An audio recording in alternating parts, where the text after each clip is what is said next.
temos uma estima muito grande por essa cidade ser pequena, mas bonitinha, um lugar bom da gente morar, né, da gente viver. Então eu sou apaixonado pela história de Japaraíba. Tenho vários documentos aí escritos. Por exemplo, eu estou aqui com a cópia da ata de instalação da cidade, né? Então, agradecer a Deus por isso. Quantos nossos companheiros já passaram conhecendo essa história, e nós lá vamos caminhando no mesmo caminho.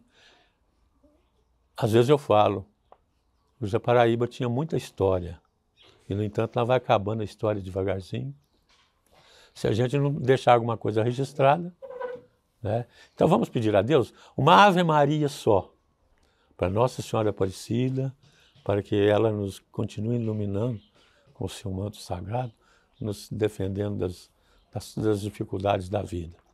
Ave Maria, cheia de graça, o Senhor é convosco. Bendita sois vós entre as mulheres, bendito é o fruto do vosso ventre, Jesus. Santa Maria, Mãe de Deus, rogai por nós, pecadores, agora e na hora de nossa morte. Amém. Nossa Senhora Aparecida, rogai por nós. Sagrado Coração de Jesus, confiança em vós. vós. Nossa Senhora do Rosário, que é a nossa padroeira, rogai por nós. A história dos primeiros habitantes aqui, o meu bisavô eu não conheci, mas o que eu já ouvi falar nele, que ele é o primeiro habitante que chegou aqui e veio lá de Roças Novas, Belo Valo, município Belo Valo, Roças Novas. E então veio 2 irmãos para cá, um ficou lá no Mimoso e o João Pereira aproximou mais aqui do São Simão. Então, as histórias que nós temos para falar é o regime da nossa formação, de nossa criação, que foi muito diferente do que está hoje. Então, já nós estamos aqui na época da divisão da primeira família e a nova família, que é de Japaraíba, né? Nós foi da família São Simão. Então, hoje, já estão vivendo na cidade de Japaraíba, que é muito importante a nossa participação aqui de ver o crescimento de Japaraíba, sendo que nós não esperávamos por isso. As coisas para nós achávamos que ia ser tudo daquele jeito, conforme nós achamos e conforme nós vivemos. Família mesmo, dando exemplo para a família considerando viver naquela vida com respeito dos assuntos dos pais, as doutrinas que eles ensinaram para nós, o comportamento de viver na comunidade. Então a gente agradece muito pela formação de onde nós veio. Então o que eu tenho para dizer é isso, essa transmissão que a gente alcançou de Japaraíba, né? Sinto entusiasmado para mim eu sinto jovem, porque cada dia que eu amanheço eu estou vendo novidade. Então, sinto jovem. E eu, com os meus 90 anos, eu sinto jovem de ver a participação do mundo de hoje, com o desenvolvimento. Nós estamos vendo que já não tem ninguém pobre, mas para trás já quase todo mundo pobre, né? Então, o dinheiro hoje está até sobrando. Está tudo vivendo uma modernia e bem colocado em serviço, mas para trás nós achávamos que todo mundo ia passar só para lavrador mesmo, trabalhando na roça, as despesas que a gente tinha mais para conforto é o que a pessoa produzia. Então, enchia os paióis de milho, cada ano enchia um paiol de milho e dava para o ano todo. Agora hoje, graças a Deus, tem fartura de fruta, de verdura, sendo que naquele tempo tudo tinha época para aquilo. Eu também faço parte dessa família. Igual ele falou, o tio Joaquim que ele disse, era irmão da mãe dele. Aí eu sou dessa família de Pereira. E nessa época as coisas eram difíceis mesmo. Potavara vinha para cá, não tinha, ele ia mais em Xarope e na casa do meu pai. Não tinha chuveiro, não tinha nada. Potavara tomava banho na bacia. Minha mãe fazia, esquentava a água na caçarola, fez esquentar água para o pai tomar banho na bacia. Era tudo difícil, não tinha conforto, não tinha nada. E eu vendo as dificuldades que estava, a coisa, eu dei na ideia de comprar um carro, porque aqui tinha um doente, eu sou o que saí daqui de bicicleta para buscar remédio para doente aqui. Fui na Lagoa de bicicleta buscar remédio. E eu dei na ideia de comprar um carro. E meu pai falou, se você der conta de comprar, você for comprar. E acabou que eu dei conta. Quem me ensinou a dirigir foi, aqui não tinha motorista, foi um lugar de Belo Horizonte, chamava Eduardo. O Potavara que pediu ele para me ensinar a dirigir, que aqui não tinha quem ensinasse. Ele que me ensinou a dirigir. E eu passei muito trabalho nessa época com de estrada. Não tinha estrada, era estrada de carro, não tinha ponte nos rios nem nos córregos. Eu levei doente lá em Arcos, 10 horas da noite, na volta, saindo de Arcos. Lá não tinha ponte, o córrego estava cheio, e eu entrei na enchente à meia-noite. Quase que eu rodei. Voltando para trás para pegar Romero, que vinha depois esse norte, lá em Gagoa, 2 horas da madrugada. Passei por lá. E foi muita dificuldade que eu enfrentei, por conta não ter estrada, não tinha ponte, não tinha nada. E eu levava as professoras em Arcos, todo mês tinha reunião lá. E teve um dia que lá na Barra do Mega, no Rio, era val. O Dom Bechó estava de jipe, atolado no meio do rio lá, com 4 rodas puxando, e o suor encostou na areia e não saía. E eu pus a primeira de cá e passei pegando e parei a direção, que é a emenda aí, foi o que era. Eu tinha corda no carro, morri a corda no carro dele e ajudei a sair. Menino do céu, mas você agora me pôs que foi com vergonha. Eu estou num jipe traçado, eu não dei como passar, eu estou sozinho, eu sei com 4 pessoas, se passar aqui. Aí eu falei para ele, Dom Bechó, se eu fosse então aí. Foi uma falha que só teve, porque aí nunca pode passar marcha em lugar perigoso. Eu já entro com a marcha forte, aí eu passo. Foi isso que aconteceu com o senhor aí. Não pode parar em lugar perigoso. Você já tem que entrar em marcha forte. A gente passou muita dificuldade pelas estradas que a gente tinha aí, que não tinha mesmo. Foi tudo difícil. E aconteceu gente aqui doente, eu ia levar ele, não tinha ninguém da família. Chegou lá o doutor Carlos falou, o caso dele é cirurgia. E o companheiro dele agora é você. E eu tinha que assistir, eu já tinha costume com eles, buscar o doutor Ciro para atender doente aqui em Paraíba. Tinha muito costume com o doutor Ciro. Falei, eu posso até acompanhar, mas você vai deixar eu ver essa cirurgia? Mas se você tiver coragem, eu deixo. Só que ela começou cortando ele, aí eu não achei bom não, eu saí. O doutor Ciro, ele morava atrás da igreja lá, eu encostava lá, doutor, estou precisando do senhor na roça outra vez, vamos lá? Vamos agora. Ele pegava a pastinha dele, vamos embora. Enfrentando poeira aí, tarde da noite, fazer parte na roça e fazia. Não tinha esse negócio, aí ele fazia parte. Sempre eu buscava ele, então eu criei muita amizade com ele. Ele viveu até 100 anos, no final da vida dele eu ainda visitei ele ainda. Só lembro das viagens que nós fazíamos, e demais, João, as coisas igual mudou tudo, né? Não tem poeira, não tem nada, tudo asfalto. Conversei muito com ele, lembrando dos passados. Então eu passei muita dificuldade. No primeiro carro aqui, que eu era motorista de táxi, a placa vermelha. Eu tinha que sair qualquer hora da noite, que não tinha outro. Chegava, gente em casa 10 horas da noite, já caindo, chovendo mesmo, eu tinha que sair, levar gente para o hospital. Então a minha história, que eu passei aqui, eu comprei o carro em 58, eu era jovem ainda, e enfrentei isso aí para, não só pensando em ganhar dinheiro, pensando em ajudar o povo, porque tinha muito doente aí que não tinha recurso. Aí a minha história então é essa. Você ia para Arcos, você passava por ela? Era ou da você usina velha aqui. Você Vai para Arcos. Participou no bem garimpo, daquela eles falam, estrada, né? no garimpo, aí passava pela usina velha lá. Ford 29. É de capota, né? Capota. Esse é mais bonitinho que esse de hoje. Eu acho que era 17 anos na época. E eu falei com meu pai, vou comprar um carro. Se você dá conta, eu paguei para comprar. Eu disse, então posso tentar? E eu dei conta. Eu juntei os três que eu tinha carro de boi, com 4 boi bom. 6 boi. 6. Não, mas eu vendia Ford 4 na época, né? Não. Foi o carro de boi, aí o carro de boi deu 120 mil. E ficou faltando 50 mil para me vender porco, bezerro, bicicleta. Aí eu dei conta de pagar o carro. 170 mil. Conto de réis. Mil conto de réis. E eu vendia depois, até me deu lucro, eu vendia por 350.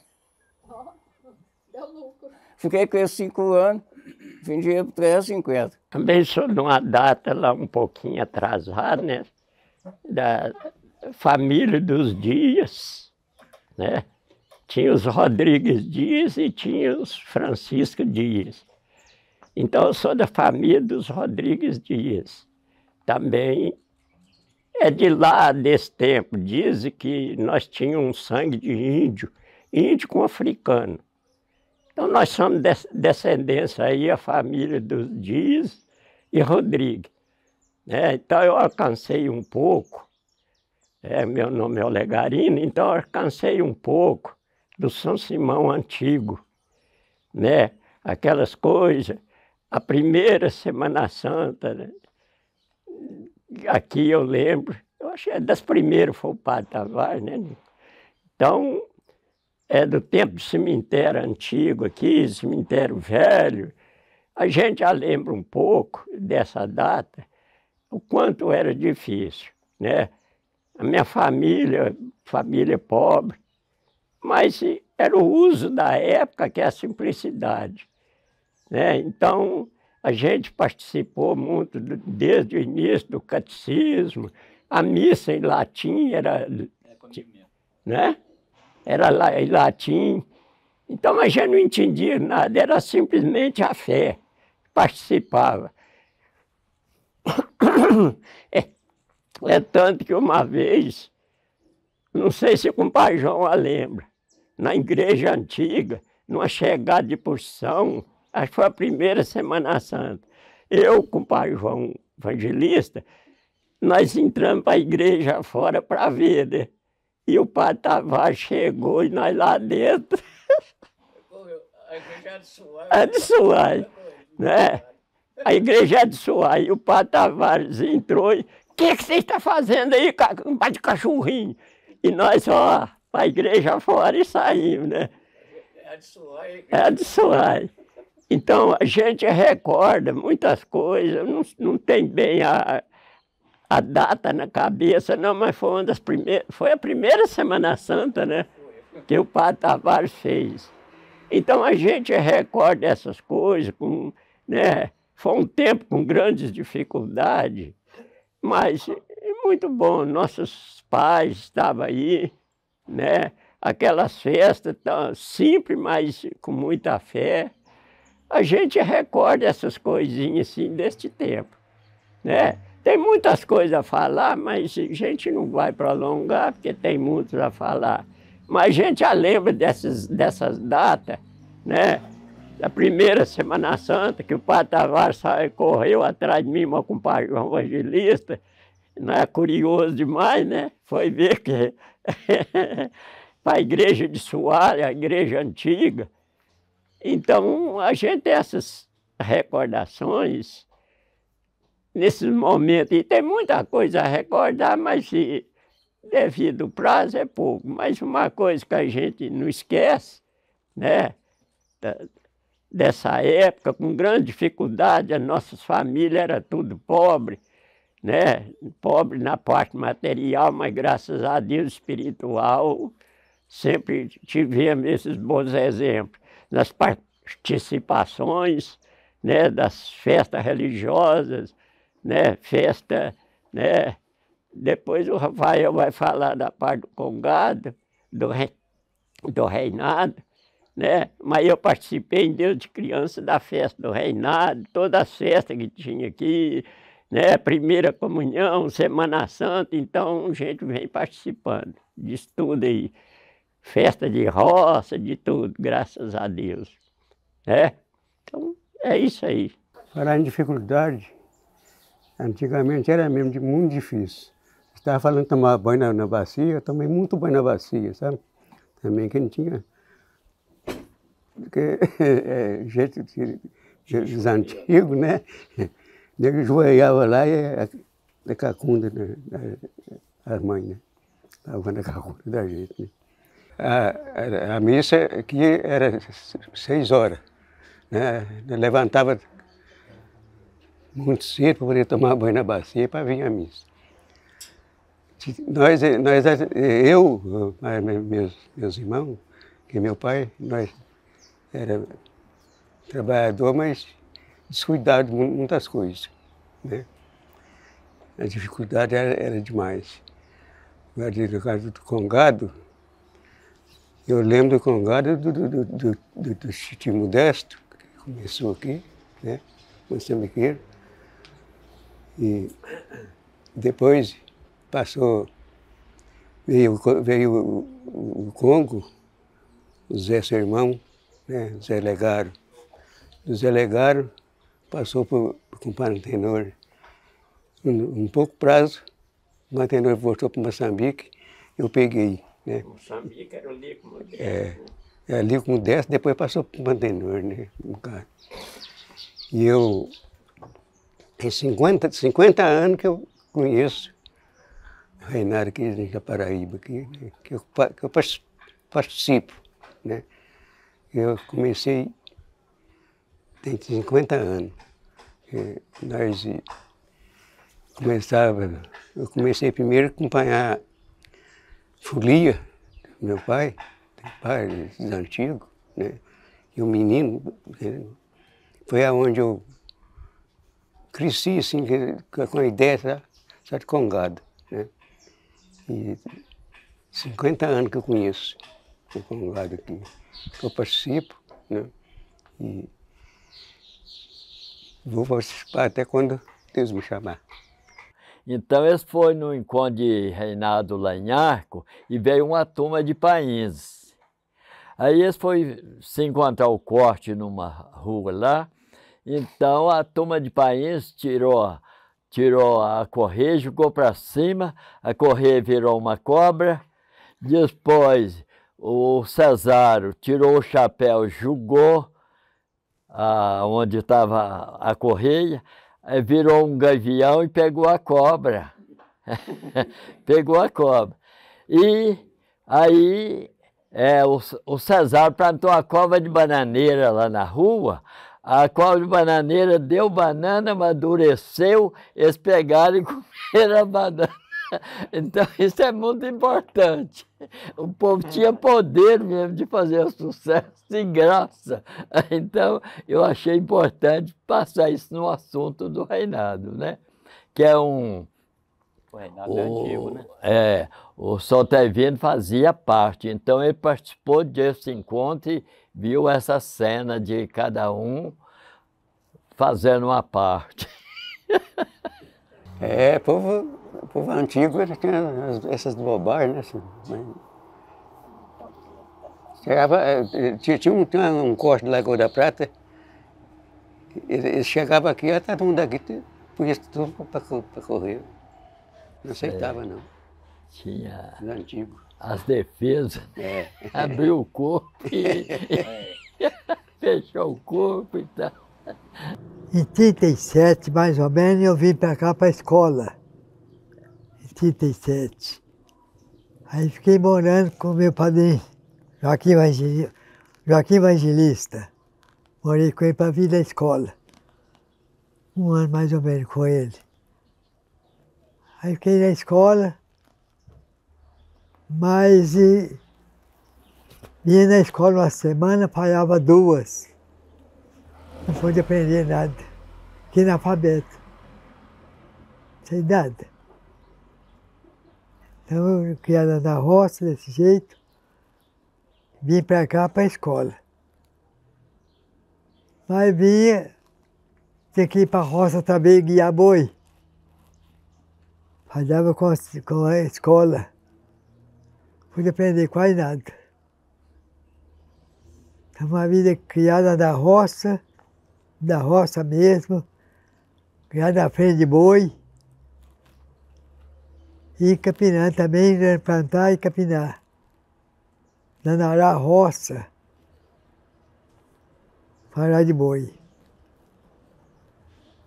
Então era a vida da roça, 29 de maio de 1927. Eu estou com 97 anos.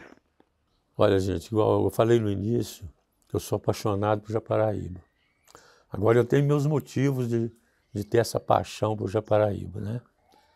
De um lado você tem as pessoas, do outro lado você tem as autoridades, do outro lado você tem a professora que está ensinando para o seu filho. E tudo isso, então, vai fazendo parte dessa história, né? Que eu acho muito interessante, muito bonita. Às vezes eu comento com os mais novos o seguinte: o que vocês têm para contar para os filhos de vocês no futuro? Por quê? Porque os contadores de histórias somos nós. 90 anos, 80 anos, por aí afora. E quem é que vai vir para substituir a gente? Então, para mim é um motivo muito forte de poder participar de uma reunião como essa, para falar de uma coisa que eu gosto de falar, sinceramente. Sou apaixonado. Então, desculpa a bagunça de ontem, né? Baguncei tudo, tá lá. Mas então, gente, a gente está falando de uma pessoa que foi mais do que um professor. Ele dizia que nas palestras dele que a educação é como se fosse a religião. Não tem como você separar educação de religião. E o Padre Tavares representa a religião, mas representa também a história da escola do antigo São Simão, né? Então, para mim, o Padre Tavares foi um grande sonhador que passou por aqui.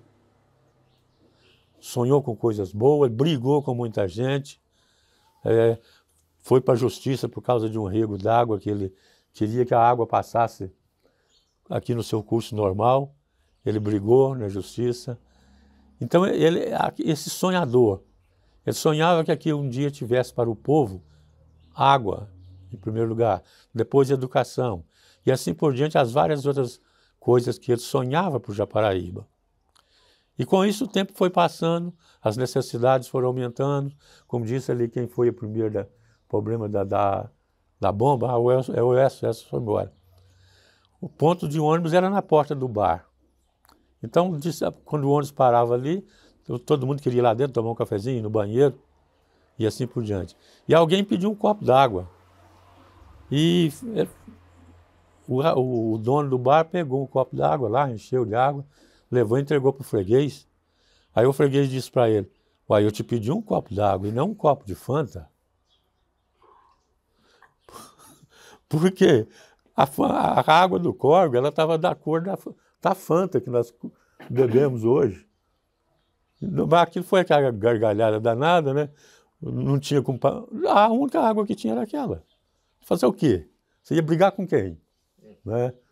Então, são partes dos sonhos que vão se tornando realidade, vai acontecendo e a gente vai caminhando. A minha preocupação: o que será do jovem de hoje daqui 60 anos? O que será das crianças até a adolescência daqui a 60 anos? Eles vão escutar essa nossa história. Muitos vão falar assim: nossa, é bobo lá, ó. Ele não sabe nem ligar o celular, né? Talvez isso venha a acontecer. Mas eu acredito que o Padre Tavares, como um sonhador, ele batalhou e tudo aquilo que ele sonhava em fazer, hoje é realidade no Japaraíba. Né? Então foi em vão o trabalho dele? Não. O trabalho dele foi excelente na hora certa, no ponto certo. Ele sonhava que aqui tivesse, por exemplo, um cartório. Mas como ele me convidou para ir trabalhar de escrivão uma vez. Falei: rapaz, o senhor está doido? Né? Mas por quê? O sonho dele era ter alguém ali que pudesse atender às necessidades do povo. né? Através de um cartório. Mas não tinha cartório, o cartório que tinha era formiga, né? Na nossa época. E depois é que foi para Arcos. E assim por diante, para depois vir para aqui. Eu não trouxe não, mas eu tenho um retrato lá, deles assinando o termo de compromisso com o Serviço de Correio, criando o Serviço de Correio aqui em Japaraíba. Então, a vida é essa. A gente vai construindo aos poucos, a gente vai aprendendo bastante, porque isso aqui para mim é uma escola, viu? Quando eu vejo o Sr. João aí, com essa vontade de tocar o barco para frente, o que será de mim? Então, acho que eu sou o mais velho daqui, de todos. Com toda fraqueza, mas sou o mais velho. Trabalhei muito na roça, serviço só da roça mesmo. E a boi, depois de rabo de arado, depois de enxada. Hoje a pessoa toca uma lavoura sem trabalhar, mas naquele tempo não. Você tinha que trabalhar se quisesse tocar. Então está tudo diferente de hoje. Hoje as coisas ficam tudo mais fácil, mais leve, né? A vida. Naquele tempo é mais pesada. A vida é pesada. Ordenado não tinha salário, não. Ordenado. Um dia de serviço, pagar 1 quilo de toicinho. Era a base. Quem criou família na época com serviço, sofreu muito. Não é fácil, não. Foi muito sofrido. Foi. Eu lembro de muitos que trabalhavam para mim lá, alguns vizinhos lá, agregados, não podia perder um dia de serviço. Fazia falta da família. Então, uma crise pesada da época. E quem tinha algum meizinho de vida, vivia mais tranquilo. Mas quem não tinha nada, foi sofrido. Criar uma família sem ter favorecimento de nada, só o braço mesmo. E não tinha salário ordenado, barato. Um dia de serviço, 1 quilo de toicinho. Eu passei por isso. Trabalhei para ganhar isso. Depois também fui aos porcos, vendia também. Aí vendi meu preço também. Eu tenho várias passagens minhas com ele, que eu tenho um respeito muito grande pelo padre Tavares, o nosso ex-padre Tavares. Então, mas a gente brigava tanto, a gente discutia tanto, mas ele tinha uma vantagem, ele não guardava mágoa de ninguém. Você discutia aquilo hoje, amanhã ele estava te cumprimentando, pegando a sua mão. Então, ele não olhava também pessoa, não. E ele era tão preocupado com a vida religiosa, com uma catequese, com a igreja de uma maneira geral, que ele não aguentava ficar no seu canto, isolado. Ele ia à luta, ele abraçava a causa, né? Só que às vezes tinha umas coisas que até assustavam a gente. Um casamento que eu fui buscar ele, lá em Córrego Fundo, os noivos ficaram aqui até 10 horas da noite, esperando a gente vir de Córrego Fundo para fazer o casamento. Ele queria que eu fizesse o casamento. Senhor, ele queria que eu fizesse o casamento. Eu falei, não. Aí o pai da noiva, que era pessoa muito boa, empregado dos Davi ali, o Sebastião. Então, olha para vocês verem, ele me autorizando a realizar um ato de casamento que não tinha jeito, não tinha jeito. Ele batizava as pessoas na usina, sem mais nem menos, aquela fila, aquela multidão de gente. E assim a vida foi continuando.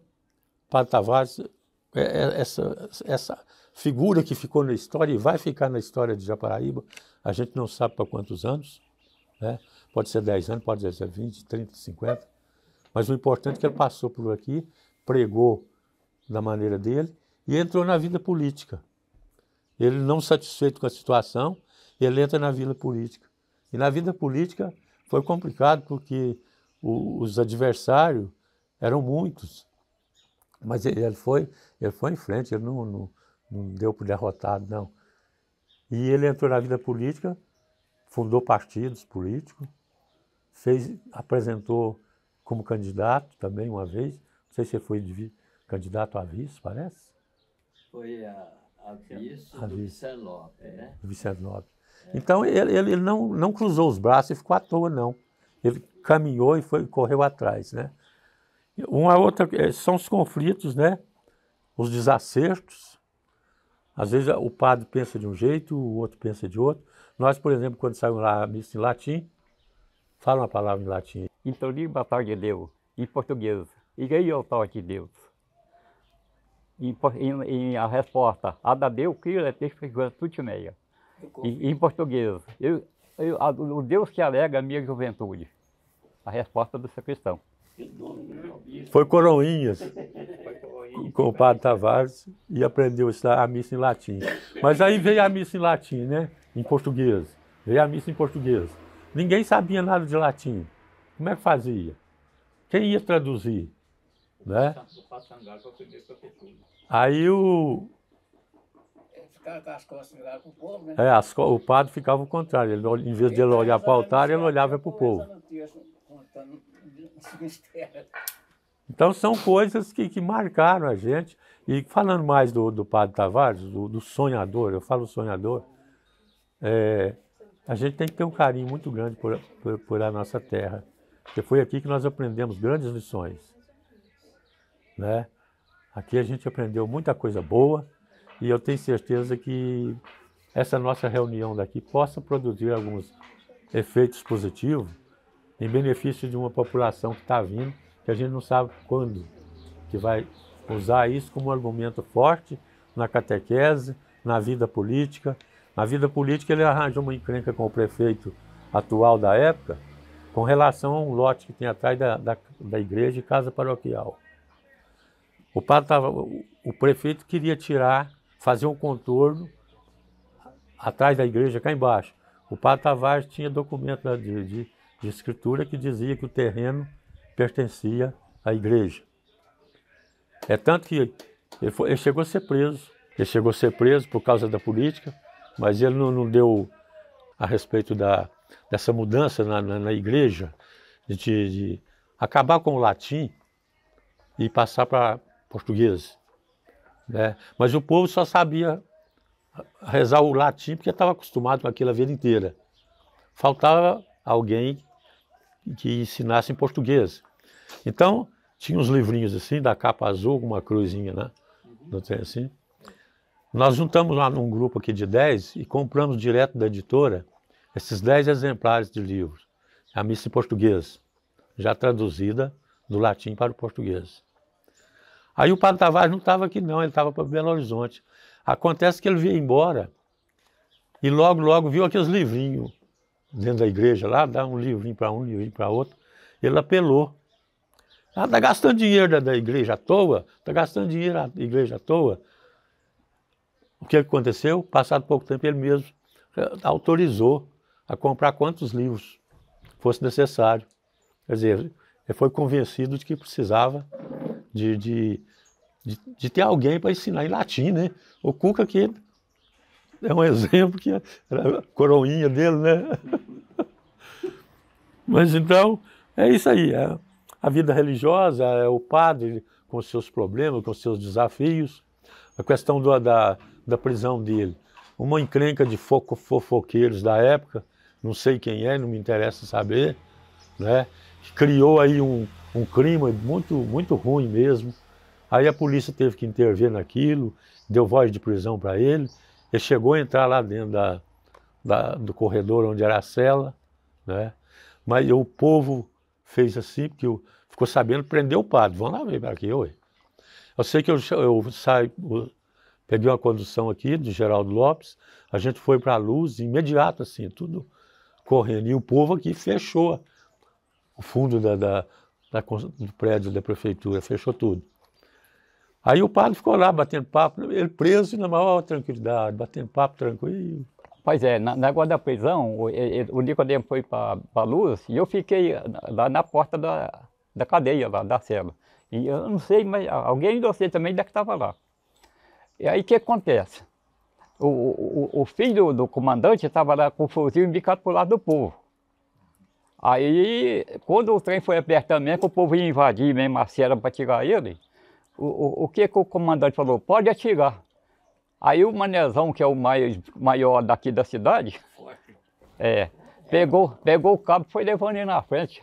Aí o filho ia ter que matar o pai primeiro.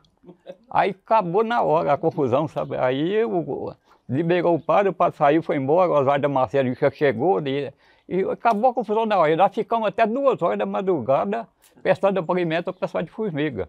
Comandante de Formiga, que aqui pertencia a Formiga.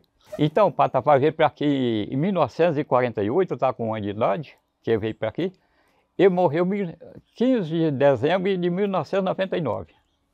Isso é o relato. Agora eu vou contar o meio que passou comigo e ele. A igreja aqui começou em 1954, o Tilico, todo mundo aqui sabe, o começo da igreja. Ela andou muito, assim, entre ela e o grupo teve muito problema, que precisava tirou demais, buscava lá no Pedro Pirim, né? Tirou de lá, do Renault, a gente tirou de toda a banda. Então começou ela em 54, mas eu acho que a primeira missa nela foi lá para 59 ou mais, né? Pois é. Aí depois, 10 anos depois, ele foi atrás de mim num serviço lá que eu estava roçando parte do mutirão, me chamar para marcar a torre da igreja. E foi em 1966, em junho. Aí ele me deu o mapa da torre lá e já chamou o Zé Croc, ele que conheceu muito o Zé Croc. Então esse Zé Croc começou lá e já me pediu o servente, falou, eu quero os mais fortes. É o João da Chicarvana e o Aristote.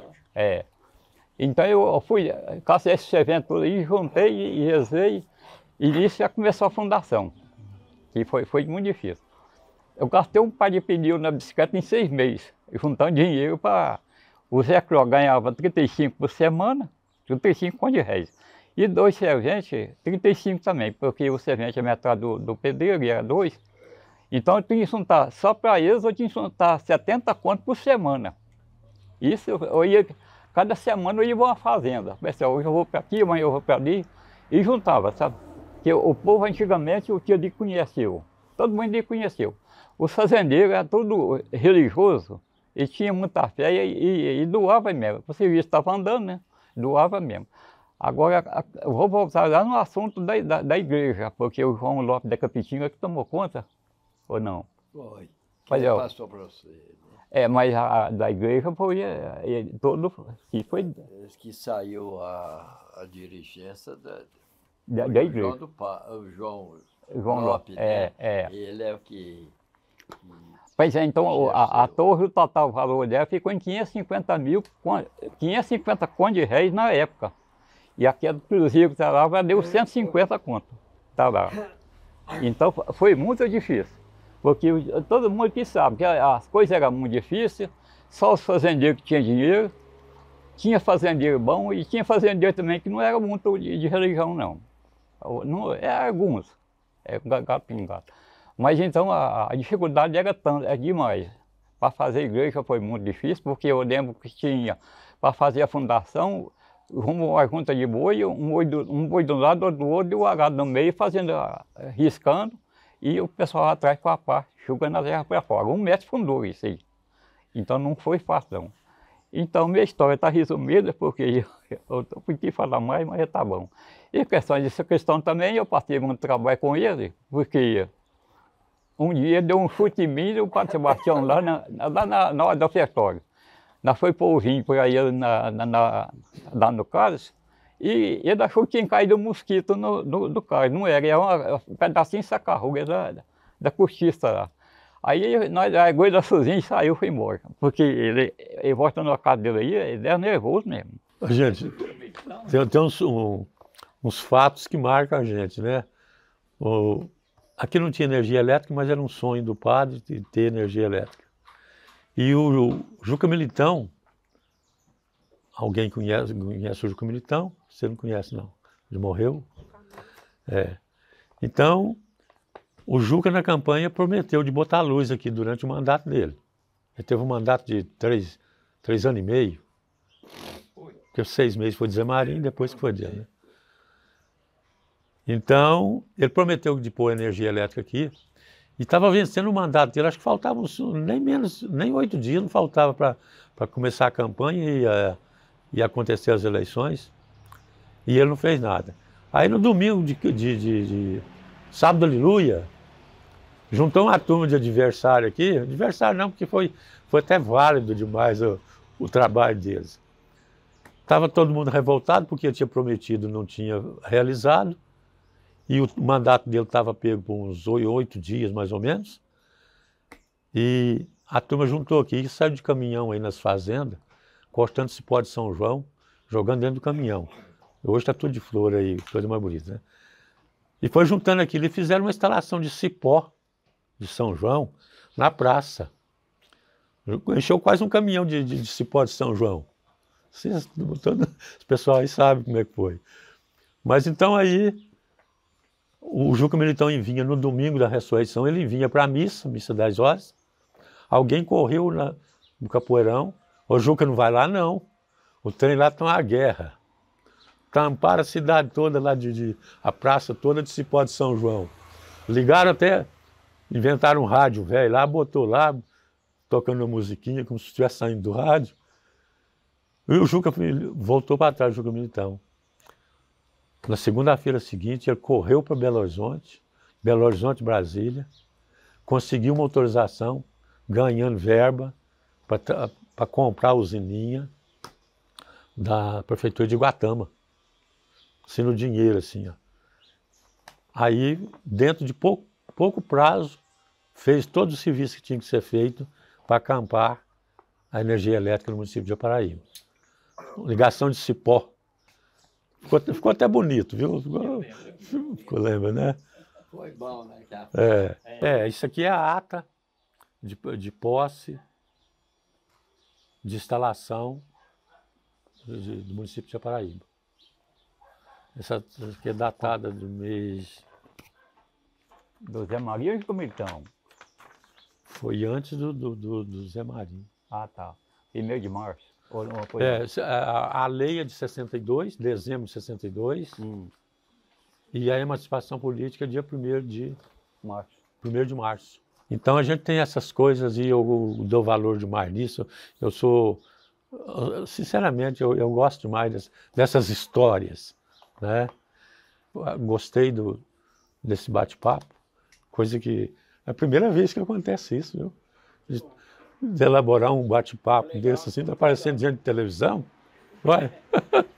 Eu perguntei se ia ter interlocutor, ela falou, não tem não, é cada um por si. Então... O interlocutor é vocês mesmos, viu? Então, eu agradeço por ter me convidado para vir participar dessa reunião. Sinceramente, aprendi muito, escutei muita história boa, né? Faltou o Quinzinho para contar mais história aqui, né? Quinzinho era um contador de história, né? Gente, eu quero apenas, né, mostrar um relógio, falar aqui nos padres. Então esse relógio aqui foi do padre José Sangallo, italiano, que veio da Itália para o Brasil e chegou até aqui a nós, né? Então as minhas irmãs começaram a trabalhar com ele, né? E daqui foram para Corvo Fundo, Corvo Dantas, Delfinópolis. E minha irmã, Ana Rodrigues, ele é que pagou o estudo para ela, até que ela formou, né? Vocês lembram disso, todo mundo? Então foi o padre José Sangallo, italiano. Então, na ocasião, ele sempre contava, ele saiu de lá corrido, lá da Itália, né, devido à guerra, coisa, e veio para o Brasil. Então chegou até nós, e veio trabalhar, e minhas irmãs trabalhavam com ele daqui, pagou estudo para ela, para a Ana Rodrigues, que era do irmão. Então, quando ele morreu, estava no hospital, morreu não, antes de estar no hospital, ele estava em Corvo Fundo, mas ele estava hospitalizado em Formiga. Ele trabalhava em Corvo Fundo. Aí ele, sei lá se ele teve uma previsão de morte, chamou a minha irmã, trabalhava para ele, e falou, ó, esse relógio você vai levar ele. Você vai levar ele como lembrança. Então ela trouxe e guardou, mas o relógio é de corda. Aí eu mesmo falei com ela, esse relógio não pode ficar parado sem trabalhar aquele, né? Aí passou um tempo, ela passou ele para mim, né? Para mim cuidando dele. Então tá trabalhando até hoje, ó, a marca dele é Longines. Relógio do Padre Sangalho, ó. Vocês que conheceu ele, né? Então é com grande estima e cuidado que eu sempre, né? Então aí, ó, tá perfeitinho, ó, esse relógio veio da Itália, né? A gente tem que, já que está revivendo as coisas, essas histórias, a gente também, né? Porque muitos não sabiam que esse relógio ainda está comigo ainda, né? Você lembra dele? Vocês, todo mundo lembra do Padre Sangalho, que é esse relógio. Então, eu guardo ele com muita estima, porque foi o relógio que ele pressentiu a morte. Chamou ele e falou, esse relógio eu vou te dar para você guardar. Minha irmã era Ana Rodrigues. Então, eu estou com ele até hoje, guardo com muita estima, né? Está trabalhando aí até hoje.